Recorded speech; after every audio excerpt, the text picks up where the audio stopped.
KBFC ഇപ്പോൾ പുതിയൊരു foreign ഡിഫൻഡറെ sign ചെയ്തതായിട്ട് അനൗൺസ് ചെയ്തു. മുമ്പ് റൂമേഴ്സ് വന്ന പ്ലെയർ തന്നെയാണ്, അലക്സാണ്ടർ കൊയ്ഫാണ്. ഫ്രഞ്ച് പ്ലെയറാണ്. നല്ല ഹൈറ്റും ബോൾ പ്ലേയിങ് എബിലിറ്റി ഒക്കെ ഉള്ള ഡിഫൻഡറാണ്. വേഴ്സറ്റൈൽ ആയിട്ടുള്ള പ്ലെയറാണ്. ഡിഫൻസീവ് മിഡ്ഫീൽഡറായിട്ട് കളിക്കാൻ പറ്റും ആൾക്ക്. സോ നല്ലൊരു ഡിഫൻഡറെ ഇപ്പോൾ സൈൻ ചെയ്തു. ലെസ്കോവിച്ചിന് പകരക്കാരനെ എത്തിച്ചു. പക്ഷേ ഇപ്പോൾ ബ്ലാസ്റ്റേഴ്സിൽ മിസ് ചെയ്യുന്നത് ഒരു ക്ലിനിക്കൽ സ്ട്രൈക്കറെയാണ്. ഡിമീനെ ഇതുവരെ ബ്ലാസ്റ്റേഴ്സ് റീപ്ലേസ് ചെയ്തിട്ടില്ല എന്ന് തന്നെ പറയാം.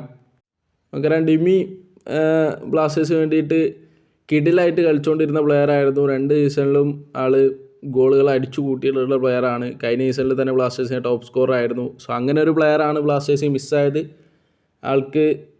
ആളിപ്പോൾ ഈസ്റ്റ് ബംഗാളിലാണ് കളിക്കുന്നത്. സോ ആ ഒരു ലെവലിൽ ഗോൾസ് കോൺട്രിബ്യൂട്ട് ചെയ്യാൻ പറ്റുന്നൊരു സ്ട്രൈക്കർ ഇപ്പോൾ ബ്ലാസ്റ്റേഴ്സിലില്ല. ഡിമി എന്ന് പറഞ്ഞാൽ ഒരു സീന് ഫിനിഷറായിരുന്നു. ഒരു ചെറിയ ചാൻസ് കിട്ടിയാൽ പോലും ആളത് ഫിനിഷ് ചെയ്യും. അങ്ങനെ ഒരു ഗോൾ സ്കോററായിരുന്നു. സോ അങ്ങനെ ഒരു ഗോൾ സ്കോറർ ബ്ലാസ്റ്റേഴ്സിന് വേണം. ഇപ്പോൾ വരുന്ന റൂമേഴ്സ് അനുസരിച്ച് അത്യാവശ്യം റിലയബിൾ ആയിട്ടുള്ള സോഴ്സിൽ നിന്നാണ് ഈ ഒരു റൂമേഴ്സ് വരുന്നത്. ബ്ലാസ്റ്റേഴ്സ് ഒരു ടോപ്പ് യൂറോപ്യൻ സ്ട്രൈക്കർക്ക് വേണ്ടി ശ്രമിക്കുന്നുണ്ട്. നെഗോഷിയേഷൻസ് അഡ്വാൻസ്ഡ് ലെവലിലാണ് ഉള്ളത്. ഇപ്പോൾ അത് നടക്കാനുള്ള സാധ്യത കൂടുതലാണ്. എന്തായാലും ആ ഒരു ലെവലിലുള്ളൊരു പ്ലെയർ ആയിരിക്കണം. ഡിമീനെ പെർഫെക്റ്റ് ആയിട്ട് റീപ്ലേസ് ചെയ്യണം.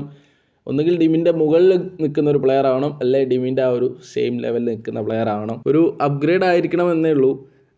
ഏതായാലും ഒരു നല്ലൊരു പ്ലെയർ ആവട്ടെ എന്ന് തന്നെ നമുക്ക് ആഗ്രഹിക്കാം. ഏതായാലും നിങ്ങളുടെ അഭിപ്രായങ്ങൾ കമൻറ്റ് ചെയ്യാൻ പറ്റും. വീണ്ടെത്താം.